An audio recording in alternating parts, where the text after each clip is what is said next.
ശ്രീ അൻവർ.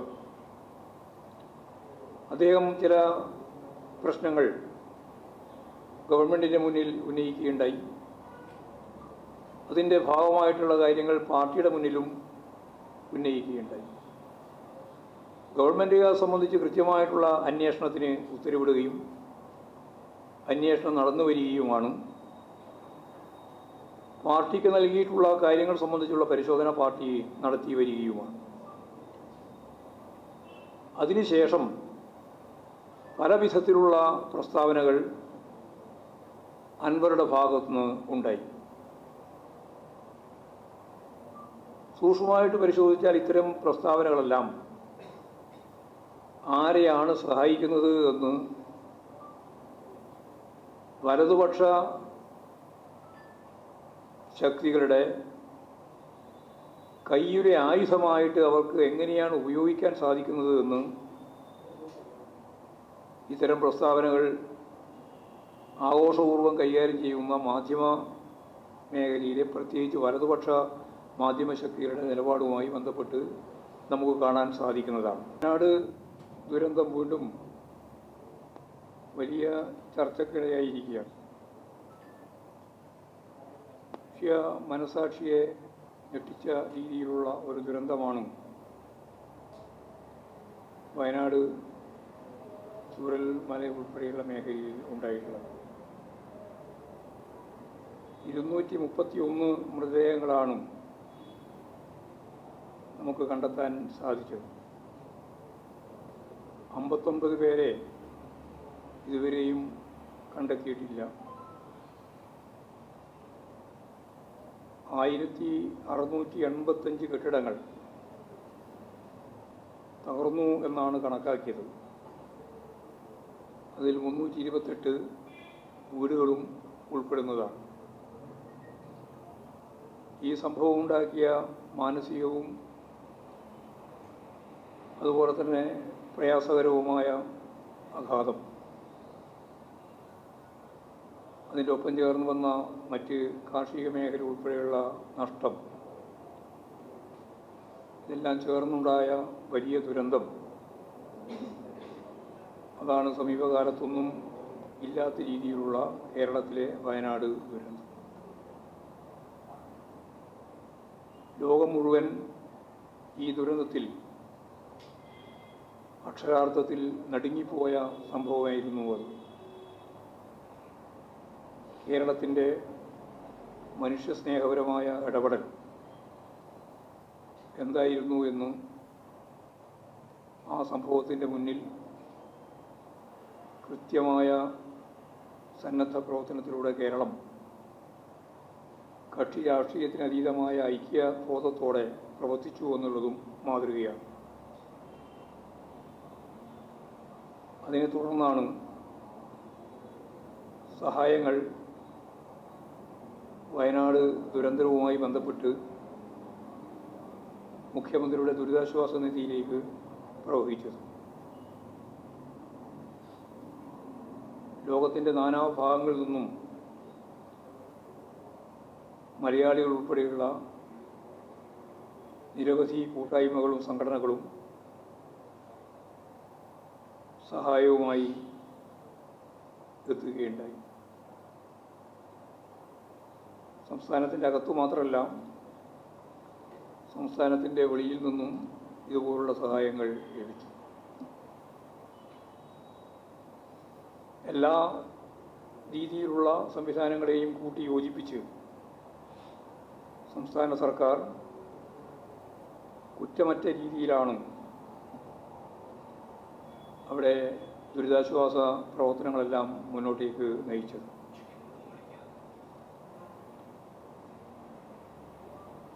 വയനാട് ദുരന്തം കേരളം ഒന്നാകെ ഒന്നിച്ച് പ്രതിരോധിക്കുന്ന ഘട്ടത്തിലാണ് കഴിഞ്ഞ ഓണ ദിവസം ഒരു ദൃശ്യ മാധ്യമം ഒരു വാർത്ത പ്രസിദ്ധീകരിച്ചത്. കണക്കിൽ കള്ളമോ എന്ന് പറഞ്ഞുകൊണ്ടാണ് ആ വാർത്ത ഉണ്ടാക്കിയത്.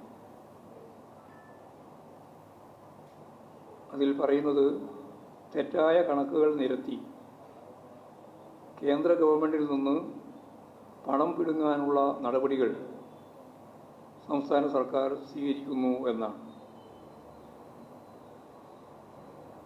ഇതിനെ തുടർന്ന് മറ്റ് ദൃശ്യമാധ്യമങ്ങളും ഇത് ഏറ്റുപിടിച്ചു. തുടർന്ന് നവമാധ്യമ മേഖലയിലും ഇതിൻ്റെ ഭാഗമായിട്ടുള്ള പ്രതിഷേധങ്ങളും സംശയങ്ങളും ഉന്നയിക്കുകയുണ്ടായി. ഓണത്തിന് പത്രമില്ല എങ്കിലും അടുത്ത ദിവസം പ്രിൻ്റ് മീഡിയയും ഇതേപോലെ തന്നെയുള്ള വാർത്ത പ്രസിദ്ധീകരിച്ചു. ഒറ്റ ദിവസം കൊണ്ട് ലോകത്തെമ്പാടും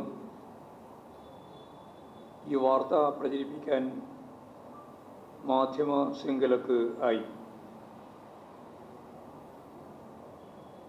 വയനാട് ദുരന്തത്തിൻ്റെ പേരിൽ സംസ്ഥാന സർക്കാർ കള്ളക്കണക്ക് കൊടുത്തു എന്ന ആരോപണവുമായി പ്രതിപക്ഷം നേതാക്കൾ ഉൾപ്പെടെ രംഗത്തിറങ്ങി. സോഷ്യൽ മീഡിയയിലും വ്യാപകമായ രീതിയിലുള്ള കള്ളപ്രചാരവേല ഇതിൻ്റെ ഭാഗമായിട്ട് സംഘടിപ്പിക്കപ്പെട്ടു. ചുരുക്കി പറഞ്ഞാൽ കേരളത്തിനെതിരെ വലിയ രീതിയിലുള്ള ദുഷ്പ്രചരണം എല്ലാ സീമകളും കടന്ന് മുന്നോട്ടേക്ക് വന്നു എന്നുള്ളതാണ് ചിത്രം. എന്താണ് യഥാർത്ഥ സംഭവം എന്ന് വിശദീകരിച്ച് സർക്കാർ വാർത്താക്കുറിപ്പ് ഇറക്കി. എന്നിട്ടും അവക്ക് ശരിയായ പ്രാധാന്യം നൽകി പ്രസിദ്ധീകരിക്കാതെ വ്യാജ വാർത്ത വീണ്ടും വീണ്ടും പ്രചരിപ്പിക്കാനാണ് പല മാധ്യമങ്ങളും ശ്രമിച്ചത്. എന്താണ് ഇതിൻ്റെ ഫലം എന്നുള്ളതാണ് നമ്മൾ ഗൗരവപൂർവ്വം ആലോചിക്കേണ്ടത്.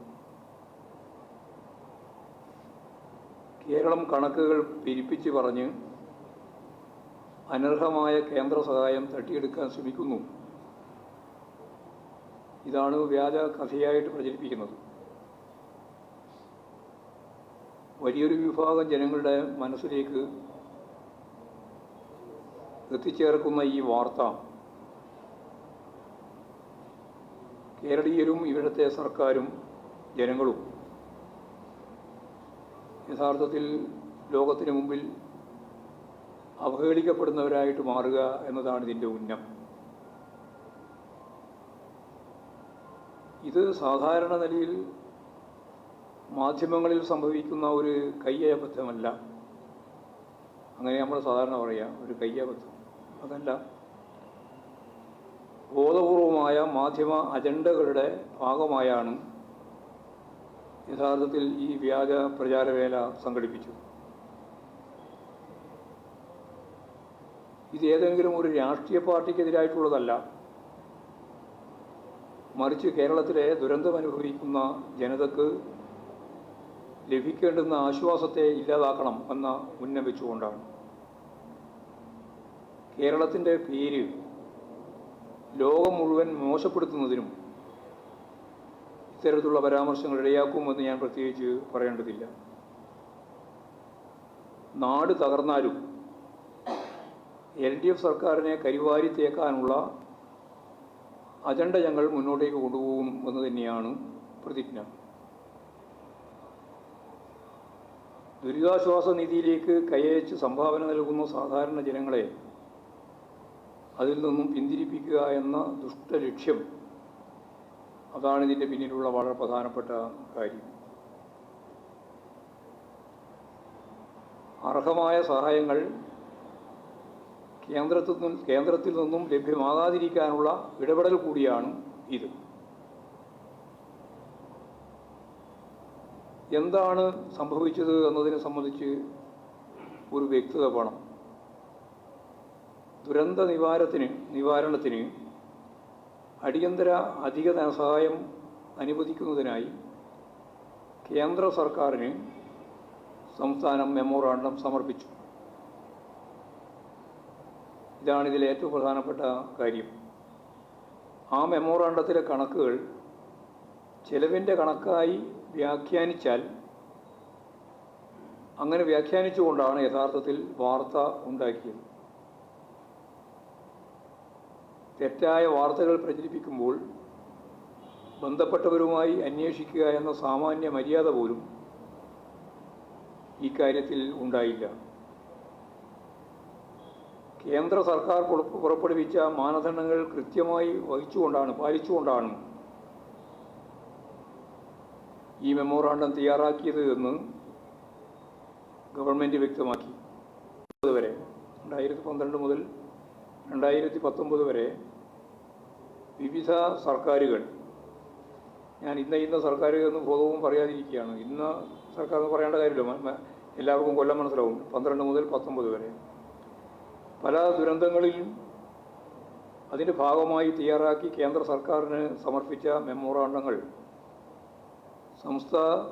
സംസ്ഥാനത്തിൻ്റെ ദുരന്ത നിവാരണ അതോറിറ്റിയുടെ വെബ്സൈറ്റിൽ നമുക്ക് കാണാൻ സാധിക്കുന്നതേയുള്ളൂ.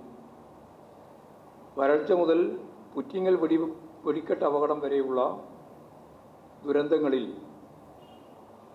കേന്ദ്ര സർക്കാരിൽ നിന്ന് പരമാവധി സഹായം ചോദിച്ചു വാങ്ങണമെന്ന ഉദ്ദേശം വെച്ചുകൊണ്ട് തന്നെയാണ് അന്നത്തെ പ്രതിപക്ഷം പോലും അന്നതിന് മുൻഗണന നൽകി നിലപാട് സ്വീകരിച്ചു.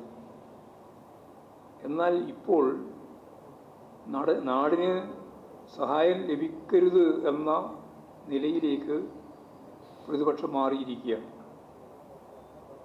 ദുരന്തഘട്ടത്തിൽ രക്ഷാപ്രവർത്തനം നടക്കുന്ന സന്ദർഭത്തിൽ മാധ്യമത്തിൽ തയ്യാറാക്കപ്പെടുന്ന, അതിൻ്റെ ഇടയിലാണല്ലോ നമ്മൾ ഏതെങ്കിലും മാധ്യമം അടിസ്ഥാനപ്പെടുത്തിയിട്ടോ വാർത്തകൾ അടിസ്ഥാനപ്പെടുത്തിയോ അല്ല ഈ രക്ഷാപ്രവർത്തനത്തെ സംബന്ധിച്ചുള്ള മെമ്മോറാണ്ടങ്ങൾ തയ്യാറാക്കേണ്ടി വരുന്നത്. അതതിൻ്റെ ചെലവ് പൂർണ്ണമായിട്ടും നിർവഹിച്ചതിന് ശേഷവുമല്ല, അതിൻ്റെ ഇടയിലാണ് യഥാർത്ഥത്തിൽ മെമ്മോറാണ്ടം തയ്യാറാക്കുക. അതിൻ്റെ പല സാധ്യതകളും വിലയിരുത്തിയാണ് ഓരോ കണക്കുകളും തയ്യാറാക്കുന്നത്. നമുക്കറിയുന്നത് പോലെ SDRFൻ്റെ വളരെ ഇടുങ്ങിയ മാനദണ്ഡങ്ങൾ, ആ മാനദണ്ഡമനുസരിച്ച് 219 കോടി രൂപ മാത്രമാണ് സർക്കാരിന് മെമ്മോറാണ്ടത്തിലൂടെ ആവശ്യപ്പെടാൻ സാധിച്ചത്. മെമ്മോറാണ്ടം തയ്യാറാക്കുന്ന ഘട്ടത്തിൽ തന്നെ യഥാർത്ഥ നഷ്ടം 1200 കോടിയിലധികമാണ് എന്ന് കണക്കാക്കിയിരിക്കുന്നു. എന്ന് പറഞ്ഞാൽ 1200 കോടിയിലധികം ഉറുപ്പിക ആ മെമ്മോറാണ്ടം തയ്യാറാക്കുന്ന ഘട്ടത്തിൽ തന്നെ നഷ്ടം കണക്കാക്കപ്പെട്ടിട്ടുണ്ടെങ്കിലും ഞാൻ നേരത്തെ പറഞ്ഞ SDRFൻ്റെ വളരെ ഇടുങ്ങിയ മാനദണ്ഡം അനുസരിച്ച് നമുക്ക് അവകാശപ്പെടാൻ അല്ലെങ്കിൽ അവകാശപ്പെടാൻ സാധിക്കുന്നത് 219 കോടി രൂപയുടെ നഷ്ടപരിഹാരം മാത്രമാണ്. വയനാട് ദുരന്ത മേഖലയിലെ അതിനെ പുനർനിർമ്മിക്കാൻ 2200 കോടിയെങ്കിലും വേണ്ടിവരുമെന്നാണ് വിദഗ്ധരുടെ അഭിപ്രായം. അപ്പോൾ ഈ 2200 കോടി ഉറുപ്പികയുടെ പുനർനിർമ്മാണത്തിനാവശ്യമായിട്ട് വരുന്ന സ്ഥാനത്താണ് 219 കോടി രൂപ മാനദണ്ഡപ്രകാരം സഹായത്തിനായി ചോദിച്ചത്. ഇതാണ് വ്യാജ പ്രചരണം നടത്തുന്നതിനു വേണ്ടി മാധ്യമങ്ങൾ അതിൻ്റെ ഗൗരവം മനസ്സിലാക്കാതെ ഉപയോഗിച്ചത്. ദേശീയ ദുരന്ത പ്രതികരണ നിധിയിൽ നിന്നും ധനകാര്യ കമ്മീഷൻ നിശ്ചയിക്കുന്ന പ്രകാരം എല്ലാ സംസ്ഥാനങ്ങൾക്കും ഓരോ വർഷവും പണം നീക്കിവെക്കുന്നുണ്ട്. അതിനോടൊപ്പം സംസ്ഥാന വിഹിതം കൂടി ചേർത്താണ് സംസ്ഥാന ദുരന്ത പ്രതികരണ നിധി ഉണ്ടാക്കുന്നത്. മാനദണ്ഡങ്ങൾക്ക് വിരുദ്ധമായി ഒരു രൂപ പോലും ചെലവഴിക്കാൻ സാധിക്കുകയില്ല. ഈ ഫണ്ടിൻ്റെ നിയന്ത്രണം പൂർണ്ണമായും സംസ്ഥാന ചീഫ് സെക്രട്ടറിയുടെ നേതൃത്വത്തിലുള്ള മുതിർന്ന 5 സെക്രട്ടറിമാരടങ്ങുന്ന സംസ്ഥാന എക്സിക്യൂട്ടീവ് കമ്മിറ്റിയാണ്. വാർഷികമായി ലഭിക്കുന്ന തുകയ്ക്ക് പുറമെ വലിയ ദുരന്തങ്ങൾ ഉണ്ടാകുമ്പോൾ അധിക ധനസഹായം ദേശീയ ദുരന്ത പ്രതികരണ നിധിയിൽ നിന്നും ലഭിക്കാൻ ആണ് നിർദ്ദിഷ്ട ഫോർമാറ്റിൽ മെമ്മോറാണ്ടം കേന്ദ്ര സർക്കാരിന് സമർപ്പിക്കേണ്ടത്. ഇത് ഉന്നതതല സംഘം പരിശോധിച്ച് വിലയിരുത്തിയാണ് അധിക സഹായം ലഭ്യമാക്കുക. നമുക്ക് അറിയുന്നതുപോലെ ദുരന്ത നിവാരണം അതിൻ്റെ നിധിയും മാനദണ്ഡങ്ങളും എല്ലാം വെച്ച് പരിശോധിച്ചാൽ, ഉദാഹരണത്തിനൊരു വീട് നഷ്ടമായി എന്ന് വിചാരിക്കും. അതത്ര ലക്ഷം വില വരുന്ന വീടായാലും പരമാവധി SDRFൽ നിന്ന് നൽകാൻ സാധിക്കുക 1.3 ലക്ഷം രൂപയാണ്. എത്ര ലക്ഷം രൂപയുടെ വീടായാലും അത്രയേ കൊടുക്കാൻ സാധിക്കൂ. 1 കിലോമീറ്റർ റോഡിന് 1 ലക്ഷം രൂപ എന്ന നിലയിലാണ് കൊടുക്കാനാവുക. ഒരു സ്കൂളിൻ്റെ തകർച്ചയുണ്ടായാൽ 2 ലക്ഷം രൂപ ആണ് കൊടുക്കാൻ സാധിക്കുക. ഇതാണ് ഇവരുടെ നിബന്ധന. കേരളത്തിൻ്റെ സാഹചര്യത്തിൽ 1,30,000 രൂപ കൊണ്ട് എന്ത് വീടാണ് നിർമ്മിക്കാനാവുക? അപ്പോൾ കേരളത്തിൽ ഒരു വീടിന് ഏറ്റവും ചുരുങ്ങിയത് 4 ലക്ഷം രൂപ നൽകുക എന്നുള്ള നിലപാടാണ് സ്വീകരിക്കുന്നത്. അപ്പോൾ ബാക്കി വരുന്നത് 1,30,000 കഴിച്ചാൽ ബാക്കിയുള്ള സംഖ്യ മുഴുവൻ മുഖ്യമന്ത്രിയുടെ ദുരിതാശ്വാസ നിധി ഉപയോഗിച്ചുകൊണ്ടാണ് അത് കൊടുത്തു തീർക്കുന്നത്. കോടികൾ ചിലവാക്കി പണിത സ്കൂളുകളാണ് നമ്മുടെ നാട്ടിൽ ഇപ്പോഴുള്ളത്. അത് തകർന്നാൽ 2 ലക്ഷം രൂപയാണ് മാനദണ്ഡമനുസരിച്ച് കൊടുക്കാൻ സാധിക്കുക. ഇവിടെ നിലവിലുള്ള മാനദണ്ഡങ്ങൾക്കനുസൃതമായി ധനസഹായം നൽകാൻ തീരുമാനിച്ച് അത് നൽകുന്നു എന്ന് വന്നാൽ നേരത്തെ പറഞ്ഞതുപോലെ വലിയ രീതിയിലുള്ള പ്രയാസമായിരിക്കും നമുക്ക് അനുഭവിക്കേണ്ടി വരിക.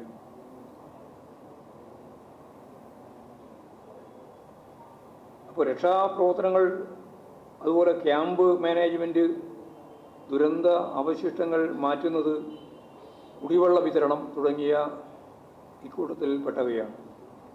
ഇവക്ക് വരാവുന്ന ചെലവുകളെക്കുറിച്ചുള്ള കണക്കിനെയാണ് ദുർവ്യാഖ്യാനം ചെയ്തിട്ടുള്ളത്. 2018 പ്രളയ രക്ഷാപ്രവർത്തനത്തിന് 102 കോടി രൂപയുടെ ബില്ല് വ്യോമസേന കേരളത്തിന് അയച്ചത് 2019 അതായത് 2019 ഫെബ്രുവരിയിലാണ്. അത് SDRFൽ നിന്ന് കൊടുക്കാൻ സംസ്ഥാനം ബാധ്യസ്ഥമാണ്. 2018 നൽകിയ അരിയുടെ വില 205.81 കോടി രൂപ ഈടാക്കുന്നതിനുള്ള കത്ത് നൽകിയത് 2019. ഇതുപോലെ മേപ്പാടിയിലെ രക്ഷാപ്രവർത്തനവുമായിട്ട് ബന്ധപ്പെട്ട കേന്ദ്ര സേനയ്ക്കുണ്ടായ ചെലവുകൾ, അവ ഉപയോഗിച്ച് അത്യാധുനിക ഉപകരണങ്ങൾ, അതിന് സംവിധാനങ്ങൾക്കെല്ലാം വേണ്ടിയുള്ള ചെലവുകൾ എല്ലാം ബില്ല് ആയി പിന്നീട് വരിക മാത്രമേ ചെയ്യുള്ളൂ. അപ്പോൾ അത് കൊടുക്കാൻ SDRFൽ പണം വേണം. അത് മുൻകൂട്ടി കണ്ട് മെമ്മോറാണ്ടത്തിൽ ഉൾപ്പെടുത്തുകയാണ് സാധാരണ ചെയ്യുക. ഇതൊന്നും മനക്കണക്ക് വെച്ചുകൊണ്ടുള്ള അവലംബിച്ച കണക്കല്ല, ശാസ്ത്രീയമായ രീതികളാണ്. ഇതാദ്യമായല്ല മാധ്യമങ്ങൾ ഇവിധം ഇല്ലാ കഥകൾ മെനയുന്നത് എന്ന് പരിശോധിച്ചാൽ എല്ലാവർക്കും അറിയാം. മാധ്യമങ്ങളുടെ ക്രിമിനൽ വാസന വികൃതിയിൽപ്പെട്ട എത്രയോ ഉദാഹരണങ്ങൾ നമ്മുടെ മുമ്പിൽ ഇതിൻ്റെ ഭാഗമായിട്ട് കാണാനാവും. സർക്കാരിനെതിരെ മാത്രമല്ല, തങ്ങൾക്ക് ഹിതമില്ലാത്ത എല്ലാ രാഷ്ട്രീയത്തിനെതിരെയും വ്യക്തികൾക്കെതിരെയും നിരന്തരം ഇത്തരം അക്രമങ്ങൾ നടന്നു വരികയാണ്. സുതാര്യവും സുഗമവുമായി പ്രവർത്തിക്കുന്ന ഒരു സംവിധാനമാണ് മുഖ്യമന്ത്രിയുടെ ദുരിതാശ്വാസ നിധി. അതില്ലാതായാൽ പാവപ്പെട്ട ജനങ്ങൾക്ക് ചികിത്സാ സഹായം ഉൾപ്പെടെ രോഗബാധിതരുടെ ചികിത്സക്ക് എല്ലാം നൽകുന്ന സഹായം നൽകാനാവാത്ത സാഹചര്യം വരുമെന്നെല്ലാവർക്കും അറിയാം. അപ്പോൾ മാധ്യമങ്ങൾ അവരുടെ ഉത്തരവാദിത്വം നിർവഹിക്കാൻ തയ്യാറാവണം. അതാണ് കേരളത്തിന് വേണ്ടി അഭ്യർത്ഥിക്കാനുള്ളത്. പ്രത്യേകിച്ച് ദുരന്തം പോലുള്ള കാലഘട്ടങ്ങളിൽ അത് കൃത്യമായി കൈകാര്യം ചെയ്യപ്പെടുകയും വേണം. പഴയകാലത്ത് ഓമനക്കുട്ടൻ്റെ വ്യാജ വാർത്ത നാം കണ്ടിട്ടുള്ളതാണ്. കൊറോണ കാലത്ത് മാനദണ്ഡം ലംഘിച്ച് പുറത്തിറങ്ങാൻ പാടില്ല എന്ന് പറയുന്ന ഘട്ടത്തിൽ ആളുകളെ പ്രേരിപ്പിച്ച് പുറത്തിറക്കുന്നതിന് വേണ്ടിയുള്ള ശ്രമവും കേരളത്തിൻ്റെ ഭാഗമായി നമ്മൾ കണ്ടതാണ്. രാഷ്ട്രീയ വിരോധത്തിൻ്റെ അടിസ്ഥാനത്തിൽ വാർത്തകൾ പ്രചരിപ്പിക്കുന്ന തെറ്റായ രീതി വലതുപക്ഷ മാധ്യമങ്ങൾ തിരുത്തണം എന്നാണ് ആവശ്യപ്പെടാനുള്ളത്. ഇപ്പോൾ കേരളത്തിൻ്റെ ദുരന്തങ്ങളെ മറികടക്കാനുള്ള ശ്രമങ്ങൾക്ക് പോലും അതിനെ തന്നെ അട്ടിമറിക്കുന്ന രീതിയിലേക്ക് മാറ്റിയിരിക്കുകയാണ് അവരുടെ പ്രവർത്തന രീതികൾ. ഇതിനെതിരെ ശക്തിയായ പ്രതിഷേധം കേരളത്തിൻ്റെ സമീപകാലത്തൊന്നുമില്ലാത്ത രീതിയിൽ പ്രാദേശിക തലം മുതൽ ജില്ലാ കേന്ദ്രങ്ങളിലും സംസ്ഥാന തലങ്ങളിലുമൊക്കെ നല്ലതുപോലെ ഉയർന്നു വന്നിട്ടുണ്ട്. നല്ല ജനപങ്കാളിത്തത്തോടു കൂടിയാണ് ഈ കള്ള പ്രചരണങ്ങൾ സംഘടിപ്പിക്കുന്ന മാധ്യമ ശൃംഖലക്കെതിരായി കേരളത്തിലുടനീളം വലിയ രീതിയിലുള്ള പ്രതിഷേധങ്ങൾ ഉണ്ടായിട്ടുള്ളത് എന്ന കാര്യവും ഞാനിതിൻ്റെ ഒപ്പം തന്നെ ചൂണ്ടിക്കാണിക്കുകയാണ്. സർവകലാശാലകളെ കാവ്യവൽക്കരിക്കുക എന്നുള്ള BJPയുടെയും കേരള ഗവർണറുടെയും നിലപാടുകൾ കേരളത്തിലെ ഉന്നത വിദ്യാഭ്യാസ മേഖലയെ കോൺഗ്രസിൻ്റെയും BJPയുടെയും RSSൻ്റെയും ഓഫീസുകളാക്കി മാറ്റുന്ന തലത്തിലേക്ക് നീങ്ങുകയാണ്. സംസ്ഥാനത്തെ സർവകലാശാലകളിൽ വൈസ് ചാൻസലർമാരുടെ ഒഴിവുകളിലേക്ക് താൽക്കാലികമായി നിയമനം നടത്തുന്ന ഏകപക്ഷീയമായ ചാൻസലറുടെ തീരുമാനമാണ്, അതായത് ഗവർണറുടെ തീരുമാനമാണ് സർവകലാശാല വൈസ് ചാൻസലറായി അക്കാദമിക് മികവുള്ളവരെ ഒഴിവാക്കി നല്ല ശേഷിയുള്ള ഏറ്റവും പ്രമുഖരായ വിദ്യാഭ്യാസ ചിന്തകരെ ഉൾപ്പെടെ ഒഴിവാക്കി RSSൻ്റെ നേതാക്കളെയും അതുപോലെ കോൺഗ്രസിൻ്റെ നേതാക്കളെയും ഇപ്പോൾ നിയമിച്ചുകൊണ്ടിരിക്കുകയാണ്. എന്ന് പറഞ്ഞാൽ UDF BJP ഓഫീസാക്കി വൈസ് ചാൻസലർമാരുടെ ഓഫീസുകൾ മാറ്റുന്നതിന് വേണ്ടിയിട്ടാണ് ഇപ്പോൾ ശ്രമിക്കുന്നത്. കാലിക്കറ്റിൽ കോൺഗ്രസ് സംഘടനാ നേതാവിനെ P. രവീന്ദ്രനെയും കൊച്ചി ശാസ്ത്ര സാങ്കേതിക സർവകലാശാലയിൽ കോൺഗ്രസ് സംഘടനാ നേതാവ് തന്നെയായ M. ജുനൈദ് ബുഷറിനെയും നിയമിച്ചിരിക്കുകയാണ്. കഴിവോ മാനദണ്ഡങ്ങളോ ഒന്നും തന്നെ പാലിക്കാതെ ഗവർണർ ഇഷ്ടമുള്ളയാളെ തീരുമാനിക്കുന്നു എന്നല്ല, ഗവർണർക്ക് ഇഷ്ടമുള്ള RSകാരനെയും കോൺഗ്രസ്സുകാരനെയും തീരുമാനിക്കുന്നു എന്നുള്ളതാണ്. ശ്രീനാരായണ ഓപ്പൺ സർവകലാശാലയിൽ ഇപ്പോൾ റിട്ടയർ ചെയ്ത VP ജഗതി രാജിനെയാണ് നിയമിച്ചിരിക്കുന്നത്. കാലടി ശങ്കരാചാര്യ ശ്രീശങ്കര സർവകലാശാലയിൽ സംഘപരിവാർ നോമിനിയായ ഡോക്ടർ KK ഗീതാകുമാരിയെയും നിയമിച്ചിരിക്കുകയാണ്. ഇവരിലൂടെ സംഘപരിവാർ കോൺഗ്രസ് ആശയങ്ങൾ സർവകലാശാലകളിൽ അടിച്ചേൽപ്പിക്കുന്നതിന് വേണ്ടിയുള്ള ബോധപൂർവമായ പ്രവർത്തനത്തിലാണ് ഗവർണറുള്ളത്. നമ്മുടെ ഉന്നത വിദ്യാഭ്യാസ മേഖല ലോകോത്തരമായ രീതിയിൽ മുന്നോട്ടേക്ക് പോയിക്കൊണ്ടിരിക്കുന്ന ഈ സന്ദർഭത്തിൽ അതിനെ തകർക്കുന്നതിന് വേണ്ടി നടക്കുന്ന ഇത്തരത്തിലുള്ള പ്രവർത്തനങ്ങൾക്കെതിരെ കേരളത്തിലെ അക്കാദമിക സമൂഹമാകെ, പൊതുവായിട്ട് ജനങ്ങളാകെ വലിയ പ്രതിഷേധവുമായിട്ട് മുന്നോട്ടേക്ക് വരേണ്ടതുണ്ട് എന്നാണ് സർവകലാശാലയിലെ കാവ്യവൽക്കരണവുമായിട്ട് ഗവർണർ നടത്തുന്ന ശ്രമത്തിനെതിരായിട്ട് ഉയർന്നു വരണം എന്നുള്ള അഭിപ്രായമാണ് ചൂണ്ടിക്കാണിക്കാനുള്ളത്. പ്രധാനമായിട്ടും ചർച്ച ചെയ്യപ്പെടുന്ന മറ്റൊരു വിഷയം അൻവറുമായിട്ട് ബന്ധപ്പെട്ട പ്രശ്നങ്ങളാണ്. ഇടതുപക്ഷ മുന്നണിയുടെ ഭാഗമായിട്ട് നിൽക്കുന്ന MLA ആണ് ശ്രീ അൻവർ. അദ്ദേഹം ചില പ്രശ്നങ്ങൾ ഗവൺമെൻറ്റിൻ്റെ മുന്നിൽ ഉന്നയിക്കുകയുണ്ടായി. അതിൻ്റെ ഭാഗമായിട്ടുള്ള കാര്യങ്ങൾ പാർട്ടിയുടെ മുന്നിലും ഉന്നയിക്കുകയുണ്ടായി. ഗവൺമെൻറ് അത് സംബന്ധിച്ച് കൃത്യമായിട്ടുള്ള അന്വേഷണത്തിന് ഉത്തരവിടുകയും അന്വേഷണം നടന്നു വരികയുമാണ്. പാർട്ടിക്ക് നൽകിയിട്ടുള്ള കാര്യങ്ങൾ സംബന്ധിച്ചുള്ള പരിശോധന പാർട്ടി നടത്തി വരികയുമാണ്. അതിനുശേഷം പല വിധത്തിലുള്ള പ്രസ്താവനകൾ അൻവറുടെ ഭാഗത്തുനിന്ന് ഉണ്ടായി. സൂക്ഷ്മമായിട്ട് പരിശോധിച്ചാൽ ഇത്തരം പ്രസ്താവനകളെല്ലാം ആരെയാണ് സഹായിക്കുന്നത് എന്ന് വലതുപക്ഷ ശക്തികളുടെ കയ്യിലെ ആയുധമായിട്ട് അവർക്ക് എങ്ങനെയാണ് ഉപയോഗിക്കാൻ സാധിക്കുന്നത് എന്ന് ഇത്തരം പ്രസ്താവനകൾ ആഘോഷപൂർവ്വം കൈകാര്യം ചെയ്യുന്ന മാധ്യമ മേഖലയിലെ പ്രത്യേകിച്ച് വലതുപക്ഷ മാധ്യമശക്തികളുടെ നിലപാടുമായി ബന്ധപ്പെട്ട് നമുക്ക് കാണാൻ സാധിക്കുന്നതാണ്.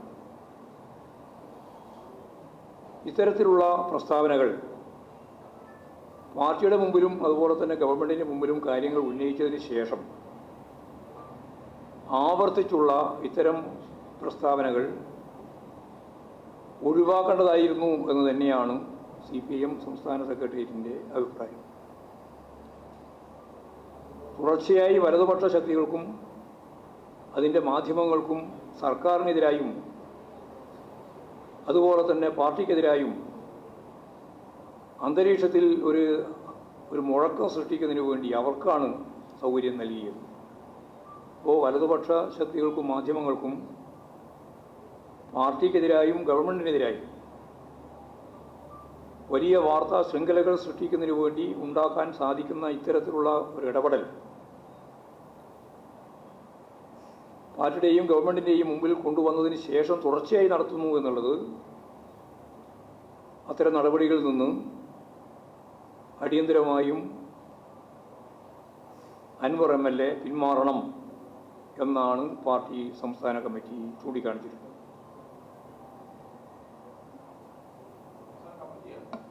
സംസ്ഥാന സെക്രട്ടേറിയറ്റ് അതായത് പല വിഷയങ്ങളുമായി ബന്ധപ്പെട്ട് അദ്ദേഹം ഉന്നയിച്ചിട്ടുള്ള പ്രശ്നങ്ങൾ ഗവൺമെൻറ്റിൻ്റെ മുന്നിലുണ്ട്, പാർട്ടിയുടെ മുന്നിലുണ്ട്. ഗവൺമെൻറ് പരിശോധിക്കുന്നതിനാവശ്യമായ നിലപാട് സ്വീകരിക്കുന്നുണ്ട്, പാർട്ടി ആവശ്യമായ പരിശോധന ഏത് അന്വേഷണത്തിൻ്റെ ഭാഗമായിട്ട് ഞങ്ങൾ കൈകാര്യം ചെയ്യുന്നതുമാണ് എല്ലാ കാലത്തും.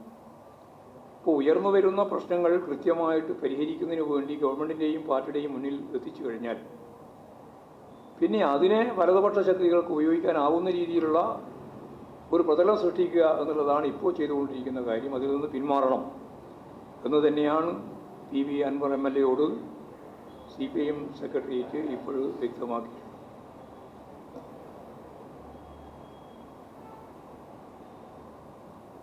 അതാണ് അത് സംബന്ധിച്ച് പറയാനുള്ള കാര്യം. CPIMൻ്റെ പാർലമെൻ്ററി പാർട്ടി അംഗം എന്ന നിലയിലാണ് ഇപ്പോൾ ശ്രീ അൻവർ പ്രവർത്തിക്കുന്നത്. പാർട്ടി മെമ്പർ അല്ലെങ്കിലും അൻവർ അങ്ങനെയാണ് പ്രവർത്തിക്കുന്നത്. അപ്പോൾ സ്വാഭാവികമായും ഈ കാര്യം അദ്ദേഹത്തെ ബോധ്യപ്പെടുത്തേണ്ടതുണ്ട്. ഇടതുപക്ഷ ജനാധിപത്യ മുന്നണിയുടെ MLA എന്ന നിലയിൽ പാർലമെൻ്ററി പാർട്ടി യോഗത്തിലും അതുപോലെ തന്നെ ഇടതുപക്ഷ ജനാധിപത്യ മുന്നണിയുടെ സംയുക്ത യോഗങ്ങളിലുമെല്ലാം ഇക്കാര്യം വ്യക്തമാക്കുകയും ആവശ്യമായ തിരുത്തലുകൾ വരുത്തുകയും ചെയ്യണം എന്നാണ് ഞങ്ങൾ ഉദ്ദേശിക്കുന്നത്. അൻവറിൻ്റെ സ്റ്റേറ്റ്മെൻറ്റ് തന്നെ അതാണ് വ്യക്തമാക്കിയത്. പാർട്ടി പറഞ്ഞതും ഗവൺമെൻറ് ചെയ്തതുമായ കാര്യങ്ങൾക്കപ്പുറം കടക്കാൻ ഞാനില്ല എന്ന് പറഞ്ഞപ്പോഴാണ് മാധ്യമങ്ങൾക്ക് പിന്നെ പ്രശ്നമായത്. പാർട്ടിയോടൊപ്പമാണ് അൻവർ എന്ന വാർത്ത നിങ്ങൾ തന്നെയാണ് പിന്നെ കൊടുക്കാൻ തുടങ്ങിയത്. അതുകൊണ്ട് ഞങ്ങൾ ഈ വാർത്താ ശൃംഖലയിലെ ഏതെങ്കിലും തരത്തിലുള്ള ഒരു കാര്യം വെച്ചുകൊണ്ടല്ല, പൊതുവായിട്ട് പറയുന്നത് ഇനി തുടർന്ന് ഇത്തരത്തിലുള്ള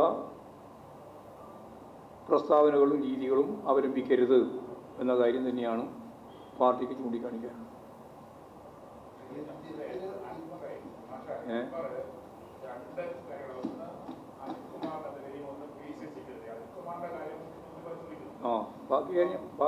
ബാക്കി പരിശോധിക്കേണ്ടതെല്ലാം ഞങ്ങൾ പരിശോധിക്കും. എല്ലാവരും പരിശോധിക്കേണ്ടത്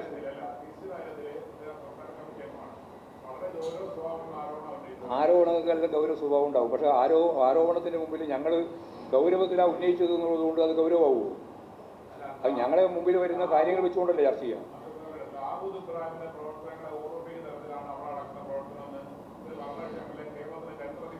അത് അങ്ങനെയൊക്കെ പറയുന്ന പല പ്രയോഗങ്ങളുണ്ടായിട്ടുണ്ട്. നിങ്ങളിപ്പോൾ വയനാട് ദുരന്തം ഏത് രീതിയിലാണ് കൈകാര്യം ചെയ്തത്? അങ്ങനെ ആരെങ്കിലും പറഞ്ഞിട്ടുണ്ട് ഇതിനു മുമ്പ്?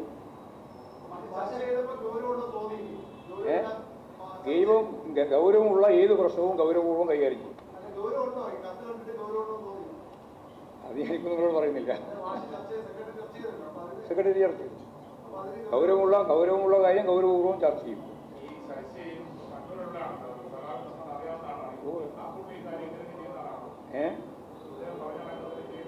അതായത് ശശിയെ ഞങ്ങളെല്ലാം ഒപ്പം പ്രവർത്തിച്ച് വന്ന സഹാക്കളല്ലേ. സംഘടനാപരമായിട്ടും രാഷ്ട്രീയമായിട്ടും ഒപ്പം പ്രവർത്തിച്ചിട്ടുള്ള എത്രയോ പതിറ്റാണ്ടുകൾ അനുഭവം ഞങ്ങൾക്കെല്ലാം ഉണ്ട്. ഈ പറഞ്ഞ രീതിയിൽ ഏതെങ്കിലും ഒരു കാര്യം പ്രഥമ ദൃഷ്ട്യാ ശശിയുമായിട്ട് ബന്ധപ്പെട്ടുണ്ട് എന്ന് പറയാൻ സാധിക്കില്ല. ഇല്ല, പറയാൻ സാധിക്കില്ല. ആവശ്യമായ പരിശോധന ഞങ്ങൾ നടത്തുകയും ചെയ്യും. ശരി.